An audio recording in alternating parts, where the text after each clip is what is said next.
Arsenal 1, Newcastle nil.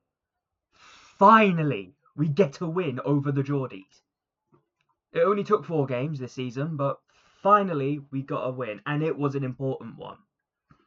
Now, looking at the table, we are on 71 points, meaning that we are now clear from everyone except for Man City. And the only way Man City do this is if they somehow overcome our goal difference. And we have a 10 and the goal difference that we have is about 10 goals. So, looking at that, with a 10 goal difference, it's going to be quite difficult. Now, our last game is going to be Southampton. And at this point, Southampton, we're going to be looking more so for a clean sheet, because from what I'm hearing, David Raya's on it for the Golden Glove.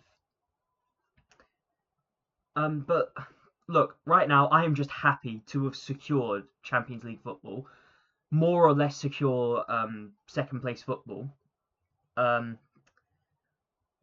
But still, it's Arteta said it best. It's very disappointing this season. A lot of things did happen that blocked us. I still think the main area where we failed in is the transfer window. But for now, it's the last home game of the season. We've come out with a win, a very important win at that. And we've come out with a win against a team that has beat us 3 times this season. That's fair enough all on its own. But there are a few things to talk about, really. Well, mostly I have to ask the question of what's going to happen now. Where are we going to go with this future? What are we going to do? And I'll say this much: all I'm hearing right now is that it is now 100% confirmed that Victor Gyökeres is leaving Sporting Lisbon, and it's saying that Premier League is the most probable outcome here. So that means he's either coming to Arsenal or Man United, both teams who have shown interest in him. And look, we've got to secure him now. There is no excuse to not secure him here. We've got our home games over. We're gonna go to Southampton. Let me check when.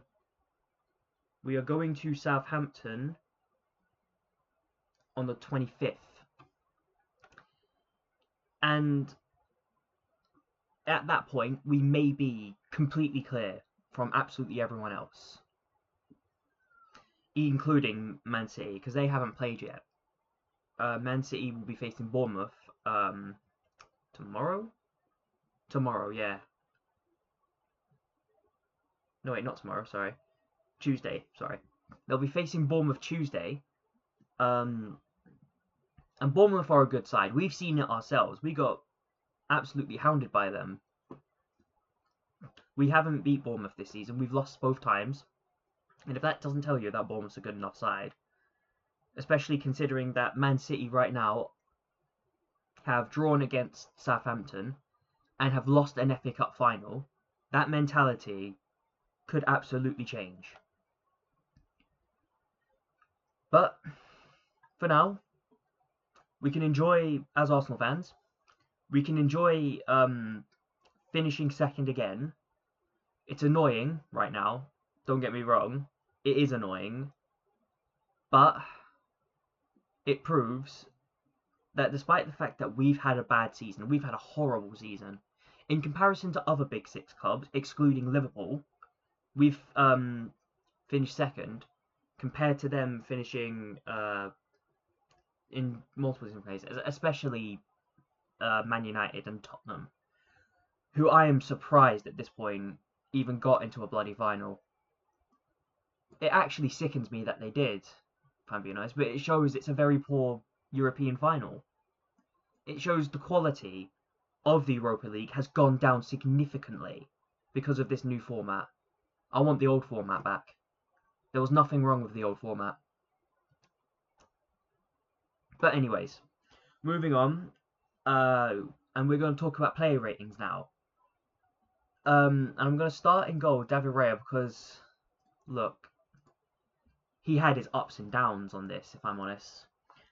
His saving was absolutely phenomenal. He really got us out of quite a lot of situations. But at the same time, his distribution was absolute dog shit. I cannot believe how bad they were.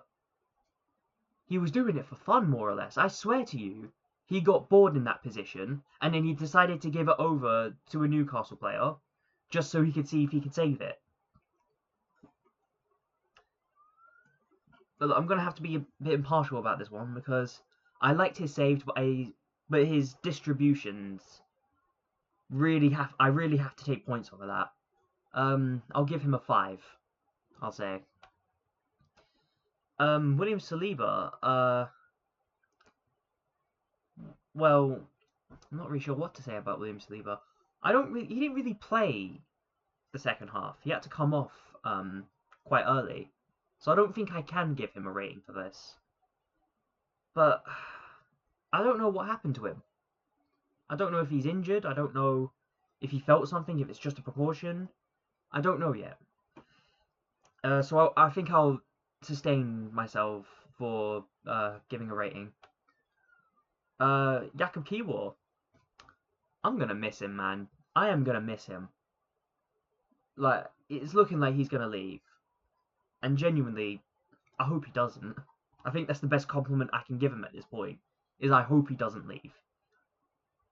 I was his harshest critic for the longest while. But he proved me wrong. Absolutely. When Gabriel got injured, my first thoughts was, oh, here we go. The season's completely done now. We're gonna let in 20. We're gonna let in 50. He didn't perform nearly as badly as I thought it was. If anything, he absolutely excelled. And today, I don't think he was very bad at all. Can't think of much that he did. But he did his job. I'll say that much. I'll give him 6.5, I'll say. Do I give a rating to Calafiori? Or did he not play enough football either? I'm not sure. Miles Lewis-Skelly. Look, Miles Lewis-Skelly had a very good game. Very happy with that. Not much else to really say about that, if I'm honest. He had a good game. Even when the fight broke out, I saw the pictures after the fight. He was smiling. Nothing phases this man. And I love it, honestly. But I'll give him a 7. And moving on to the right back, Ben White. Look, Ben White, he defended better than I thought he would. I'll give him that. Still getting into those attacking kind of areas as well. He was having his few pop shots here and there, and I have nothing to complain about, really. I'll give him a 7. Moving into our midfield, Declan Rice, who I thought we might miss. But no, he played. And he played spectacularly. He's the one who got us the win. And because of that, it was a debate for me between Declan Rice and Trossard, because I thought Trossard played beautifully as well. But I'm going to have to give it to Declan Rice for getting us this crucial win. I'm going to give Declan Rice a 9, and he is my man of the match. Martin Odegaard. Why is that happening? Whoops. Yeah, Martin Odegaard. Our captain. Not really sure what to say about him. Again, had his ups and downs. I think he had more ups than downs, but in the last few minutes of the game, he was visibly losing a bit of control. Trying to get those touches, couldn't quite reach them. We were letting. I think that was just a whole team, though, thing to be fair. But Martin Odegaard, I'll give him a 7. Actually, wait, no. I'll give him a 6.5 because I think he didn't do too badly. Thomas Partey, well, this is his last home game for us. Well, probably anyways. And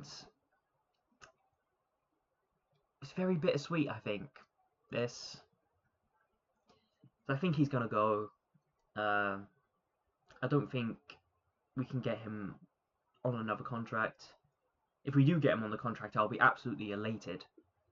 But for today, I can only think of one time he did something wrong, and that's when he got the ball and he didn't release it soon enough, and that put us in trouble. Of course, nothing happened from it, though. I'll give him a 7. Martinelli. I think it was Martinelli. Actually, no, what was the substitutions? I'm struggling to remember now. That's how much happened. Hang on, let me check the thing. Because was it Martinelli got substituted? No, it wasn't. It was Saka and Trossard. Okay, I can say it now. I think it was Martinelli, who near the closing minutes of the game, should have just launched the ball. Should just launch the ball away, got rid of it. He didn't do that. He tried to hold it, and he ended up losing it and giving the ball away and put us in another dangerous position. All the while, the football fans, the Arsenal fans, are whistling at the referee, telling him, blow that fucking whistle. And I'll get onto that in a minute when I go to the referee. All I'm going to say, it's not going to be a good rating. But other than that, Martinelli played decently. He did his job. I'll give him a 6. Trossard. I thought Trossard was brilliant.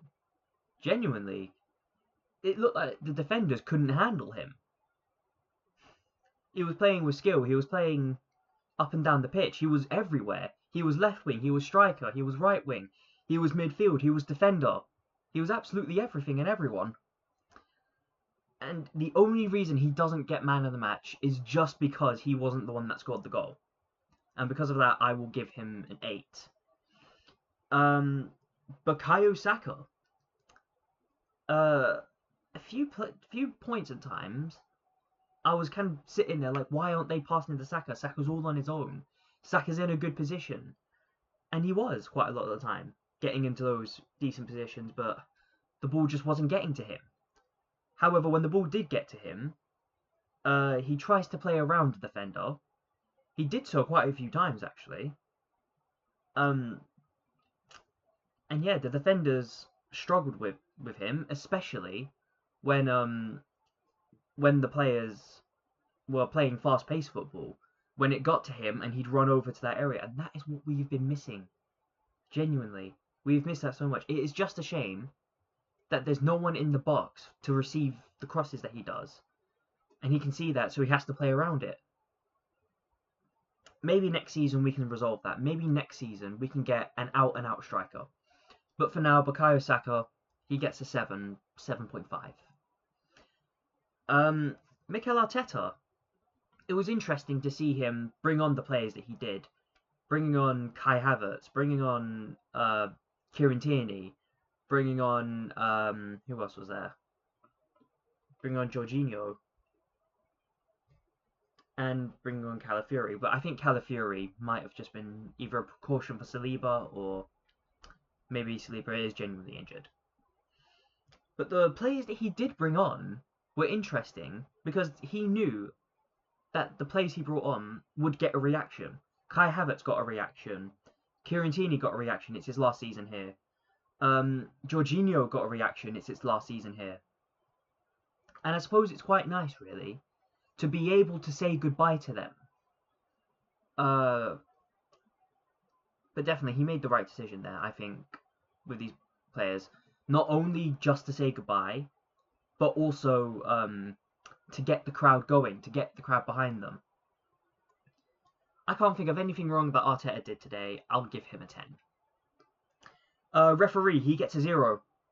An absolute 0. It was a shambolic performance from the referee. We are lucky it didn't cost us. Nothing else to really say on that. The fans. Very quiet day in the office, I felt, if I'm honest. I'm not... The way I think about it, it's the last home game of the season, and you want to get behind your players, but we weren't really that loud. I don't think. We were very quiet. And especially against the opposition that we were up against, which is Newcastle, who again have beaten us 3 times this season. I must say, fan base wise, yeah, fans wise, we could have done better. I think. I'll give us a 6. We did our job, but we could have been a bit more enthusiastic about it. And that's what I'll say. For the last home game of the season, and after the thing, Mikel Arteta has said that it's disappointing to be here, but he's going to do everything in his power now to change it next season. I'm going to ignore that for now. Hopefully he can stick to that. But anyways, that's my match review. Let me know what you think down below. Like, share, and comment, and please subscribe. It really does help out the channel. We are almost to 50 subscribers. It would really help out the channel. And I'll be seeing you soon enough. I don't even know when. Actually, no, I do know when. I'll be seeing you in the match preview for Southampton. Goodbye.